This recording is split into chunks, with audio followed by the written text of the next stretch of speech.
ನೋಡ್ರಿ ಟೈಮ್ ಸಿಕ್ಕಾಗ ಆ ಕಡೆ ಈ ಕಡೆ ತಿರುಗಾಡ್ಬೇಕು. ಸಂಸಾರದಾಗ ಕಷ್ಟ ಬಂದಾಗ ಅಧ್ಯಾತ್ಮ ಕಡೆ ಹೋದಾಗ ನೆಮ್ಮದಿ ಸಿಗತ್ರಿ. ಈ ಕೆಲವೊಂದಿಷ್ಟು ಜನಕ್ಕೆ ನೆಮ್ಮದಿನೇ ಇಲ್ಲ. ಸಿಕ್ಕಾಪಟ್ಟೆ ದುಡ್ಡಿದೆ, ಎಲ್ಲ ಇದೆ, ಏನೇನೋ ಮಾಡ್ಲಕ್ ಹೋಗಿ ಏನೇನೋ ಓಡ್ತಾನೆ, ಏರ್ತಾನೆ, ಜಿಗಿತಾನೆ, ಆದ್ರೂ ನೆಮ್ಮದಿ ಇಲ್ಲ.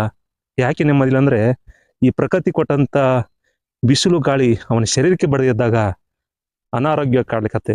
ಅದು ಗೊತ್ತಾಗ್ತಾ ಇಲ್ಲ ಅವನಿಗೆ. ಈ ಪ್ರಕೃತಿ ಪರಿಸರದಲ್ಲಿ ಈ ಜೀವನನೇ ಮಾಡ್ಲಿ ಇದ್ದಾನಂದ್ರೆ ಕರ್ಪೂರದ ಗೊಂಬೆ ಆಗತ್ತಾನೆ, ಶೋಕೇಶ್ ನಿಲ್ಲಿರುವಂತ ಗೊಂಬೆ ಆಗಿಬಿಡ್ತಾನ.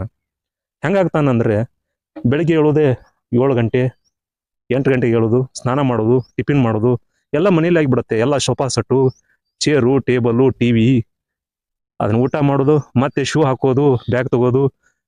ಮನೆಯಿಂದ ಬಂದಾಗ ಈ ಮಣ್ಣಿನ ಒಂದು ಕನೆಕ್ಟಿವಿಟಿ ಅಂತ ಕರಿತೀವಲ್ಲ, ಈ ಮಣ್ಣಿನ ಸಂಪರ್ಕನೇ ಗೊತ್ತಿಲ್ಲ.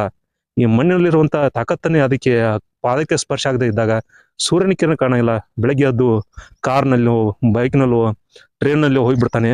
ಅವಾಗ ಮತ್ತೆ ಅದೇ ಕೆಲಸ, ಮತ್ತೆ ಆಫೀಸ್ನಲ್ಲಿ ಈ ತರ ಕುತ್ಕೊಂಡ್ ಬಿಡೋದು.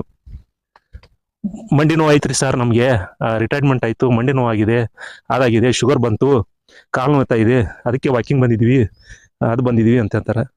ಯಾಕಂದ್ರೆ ಬೆಳಗ್ಗೆ ಎದ್ದು ಸಾಯಂಕಾಲವರೆಗೆ ಸೂರ್ಯ ನೋಡದ ಜನರು ಸೂರ್ಯ ಮುಳುಗದ ನಾಡು ಹೆಂಗೆ ಕಾಣ್ತೀವಿ, ಹಂಗೆ ಸೂರ್ಯನೂ ನೋಡಿಲ್ಲ, ಮಳೆನೂ ಕಾಣಲಿಲ್ಲ, ಬಿಸಿಲು ಕಾಣಲಿಲ್ಲ, ಚಳಿಗೂ ನಡಗಲಿಲ್ಲ ಅಂದ್ರೆ ಜೀವನ ಮತ್ತೆ ಶೋಕೇಶ್ನಲ್ಲಿ ಗೊಂಬೆ ಆಗದೆ ಮತ್ತೇನಾಗ್ಬೇಕ್ರಿ? ಹಿಂಗಾಗಿದೆ ನಮ್ಮ ಜೀವನ. ಎಲ್ಲ ಓಡ್ತಾ ಇದ್ದೀವಿ. ಯಾಕಂದ್ರೆ ಗಳಿಸ್ಬೇಕು, ಮಾಡಬೇಕು, ಅದನ್ನ ಮಾಡಬೇಕು,